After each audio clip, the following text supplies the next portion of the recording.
Depois de visitar a Serra das Almas durante o período chuvoso, os nossos exploradores voltaram à reserva, só que desta vez para conferir as mudanças impostas pelo tempo durante a estiagem. Na nossa volta a Crateús, descobrimos que o verde deu lugar ao cinza e que a palavra adaptação é de suma importância para que plantas e animais consigam sobreviver na Caatinga. Um nome que se torna um destino. Como já faleceu muita gente aqui nessa área da reserva, o pessoal, os mais velhos, colocaram aqui como Serra das Almas. Na realidade, isso vem dos pessoas que já faleceram aqui, que são enterrados aqui na reserva, né? E com a criação da reserva, o pessoal estava procurando um nome que desse um símbolo aqui à Caatinga, né? Que não tirasse o nome das pessoas que moravam aqui. Então veio, como eles souberam que moravam pessoas e faleceram gente aqui, eles colocaram Serra das Almas, né? E até hoje é conhecido como Serra das Almas. Uma serra cheia de histórias. Uma lenda delas é as crianças gêmeas, né? As duas crianças gêmeas que moravam aqui nessa área da reserva, que felizmente saíram ao campo, ao mato, né? E se perderam, né? Uma mulher de branco nas matas. Era uma senhora que morava aqui na Serra das Almas, muito antiga, né? E ela faleceu realmente aqui na reserva, né? Testemunhas de um folclore vivo. Pessoas que vêm visitar aqui, né? Não verem, mas nós que vivemos mais aqui, nós somos guarda-parque, que lá a gente escuta, né? Crianças chorando no mato, né? Na vegetação da reserva, pisadas e pessoas também na casa fazendo barulho e tudo mais, né? Sempre que eu fico aqui na reserva, na semana, no final de semana, escuto mais barulhos, né? Em portas, na cozinha, pessoa lavando pratos, essas coisas, etc. Então, tudo isso, né, já vi isso aí, somente barulhos, não vê assim, né, a visagem. As pessoas ficam até querendo vir mais conhecer a reserva, justamente por causa dessas lendas, elas vêm nem tanto de conhecer também a vegetação, né, que é a Caatinga, e também essas lendas que tem, né. Alguns deles pedem até pra gente escrever alguma coisa, pra eles fazerem mais na frente um livro e editar, colocar no livro, né. Como as lendas da Caatinga, né? Lendas de uma terra em brasa, surpreendente, misteriosa e em mutação.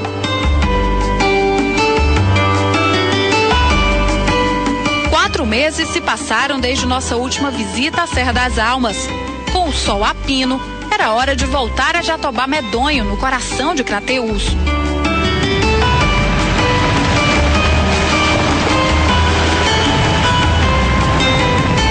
No pequeno vilarejo que se desenvolve aos pés da serra, uma vida simples.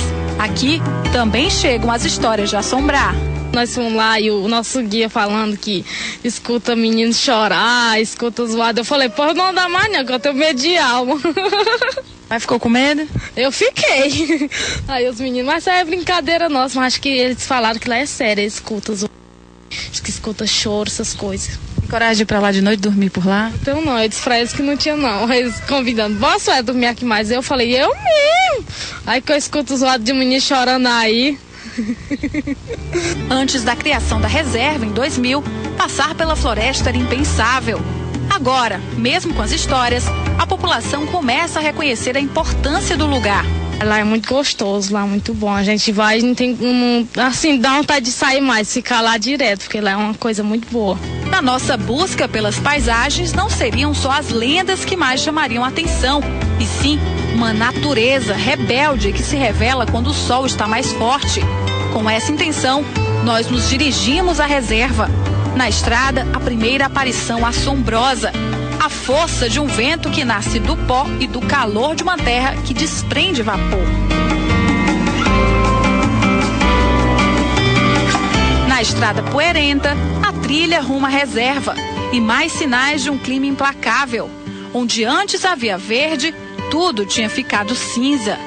E essa era só uma das inúmeras diferenças entre os períodos e seco que nós encontraríamos. Nos acomodamos no centro de visitantes da Serra das Almas e nos preparamos para a nossa primeira caminhada. Íamos percorrer novamente os 6 quilômetros da trilha das Arapucas até o Mirante. Ao redor do centro, localizado no meio da floresta, saltavam inúmeros pássaros endêmicos da Caatinga, como o currupião e o sabiá laranjeira. agitados em busca das últimas reservas de água da região. E logo no início da trilha, a constatação de um dos maiores segredos da Caatinga: a habilidade de se adaptar ao clima quente para sobreviver. O truque de parecer morto para garantir a ressurreição na próxima estação chuvosa. Tudo ao redor mostrava isso. A vegetação seca nem parecia a mesma de nossa primeira viagem.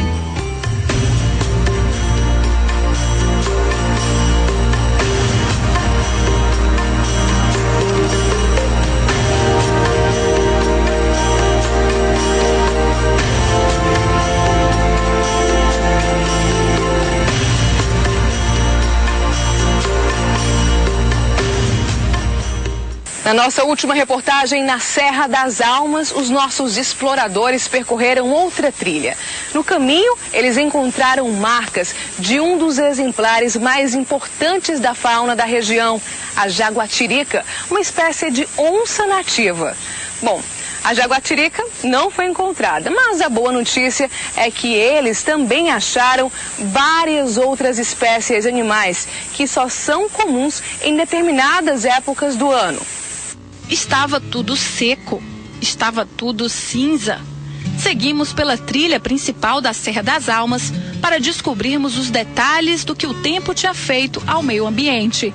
E durante toda a caminhada entre as galhadas ásperas,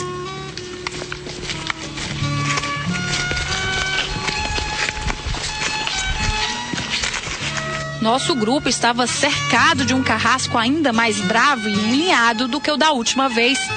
Plantas como o cravo de urubu tinham ressecado, mesmo que a flor do mandacaru resistisse. No mirante, o vislumbre claro do que as altas temperaturas tinham feito com a vegetação. Com a umidade escassa, toda a depressão sertaneja tinha adquirido a mesma tonalidade do caminho. O sol tinha transformado o Vale de Julho, verde vivo, em um penhasco cinza, ressecado.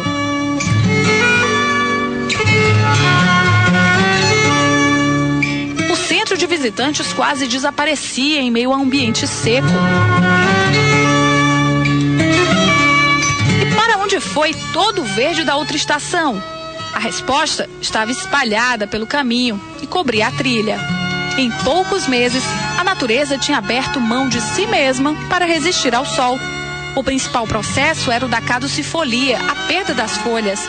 As árvores se despem e, mantendo o sol caule, conseguem resistir mais facilmente ao calor e à escassez hídrica do ambiente. Mágica do semiárido. A planta, ao respirar, ela respira pela folha e ao respirar, ela acaba perdendo água. Então, para evitar essa perda de água na Caatinga, que é um ambiente muito pobre em água nessa época desfavorável, ela acaba reduzindo essa taxa de respiração e perdendo as folhas para evitar essa dessecação. As alterações das plantas da Caatinga não se limitam às folhas. Algumas delas tiveram o tronco modificado para suportar melhor o calor. É o caso do marfim. A casca dessa árvore é feita de um material rugoso, semelhante à cortiça e resistente ao fogo. É assim que ela consegue sobreviver aos incêndios florestais. Nas épocas mais quentes do ano, muitos casos de incêndios espontâneos são registrados nas florestas. Além da flora, a fauna também muda o comportamento por causa do calor. Ficam mais comuns aparições majestosas como essa. O tejo circula calmamente na floresta, em busca de locais mais frescos. Já o tatupeba é mais cauteloso, foge com todas as forças quando identifica presenças intrusas. Mas também ele está procurando córregos mais fartos. E assim acontece com boa parte dos animais que deixam suas tocas quando a Caatinga seca muito, principalmente as temidas serpentes. Eles dão essa variada, esses deslocamentos curtos. Se o bicho viver na Caatinga, que está muito seca, ele passa a usar mais áreas mais úmidas. Eles dão uma mudada no comportamento. Além das cobras, outros animais protegidos pela reserva costumam mostrar mais sinais de existência. Na trilha, encontramos o rastro de um dos mais belos deles, a onça jaguatirica. Flagrar uma é muito difícil, então tivemos que nos contentar apenas com as marcas pelo caminho. Por outro lado, em nossa segunda trilha, existiam outras espécies que faziam questão de aparecer. Estamos na trilha dos macacos.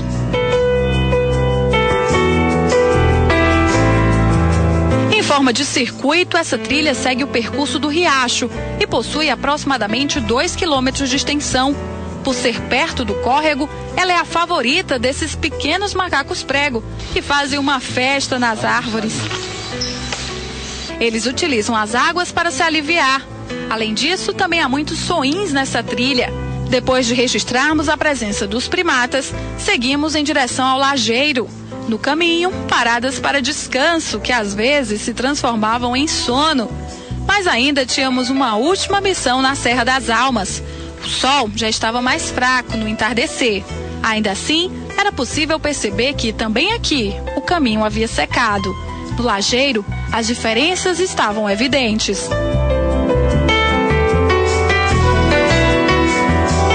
Neste espaço pedregoso e longínquo, algumas belas surpresas ainda nos aguardavam antes de irmos embora. Escondidas entre a vegetação seca, encontramos uma gatinha e também outro tipo de pássaro, o dorminhoco. Ao redor, ainda verde, as macambiras e a coroa de frade, que também é um tipo de cacto. Aqui, esperamos para tentar flagrar a aparição de uma das mais belas espécies da caatinga. E logo, ele surge. Um frágil beija-flor que se alimenta do néctar da coroa de frade.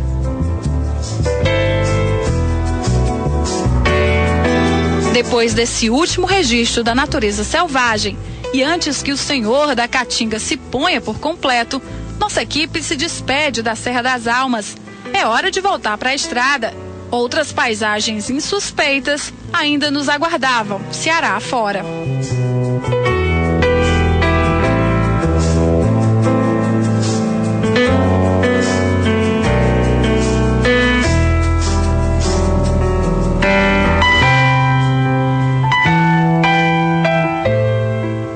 Nosso programa de hoje termina aqui, mas na próxima semana nós estamos de volta para conhecer o Bird Watching, uma prática que vem se tornando cada vez mais comum aqui no Ceará.